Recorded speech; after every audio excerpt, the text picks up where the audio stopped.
Ulit nagtanong sa atin, yung Ace na power amplifier niya, Ace na LX20, may audio naman daw, goods naman yung audio, pero wala daw bias. Pinalitan na daw niya halos lahat ng sira, pero wala daw bias, pero may audio. Ano daw yung sira? Medyo hindi ko gets yung tanong niya, pero sagutin pa rin natin nang abot kaya sa kalaman lang natin. Di amak na technician lang tayo, hindi tayo sound engineer, hindi tayo engineer. Okay?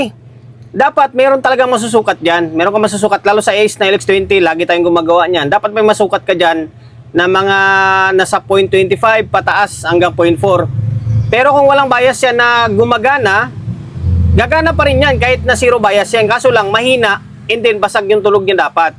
Pero kung normal yung tunog niya, goods yung tunog niya, malakas, di basag, na walang bias, mari baka tester mo may problema, di ba? Baka hindi niya nasagap or baka mamaya nakasilik ka sa 50 volts. Kailangan yung tester mo nakasilik dapat sa 2.5 volts. Dito. Yan, dapat nakasilik sa 2.5 lang. Ito. Yan, kapag analog yung tester mo, nasa 2.5. Para makabasa sa ng biasing, mababang na voltahe. O di kaya gamit ka ng digital. Imposibleng wala yan kung tumutunog.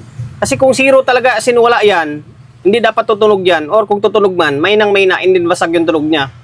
Okay, kasi sabi mo, napalitan mo na halos lahat. Baka mamaya naka-range ka na 50. Kapag 50 yan, wala ka halos mabasa na voltahe dyan.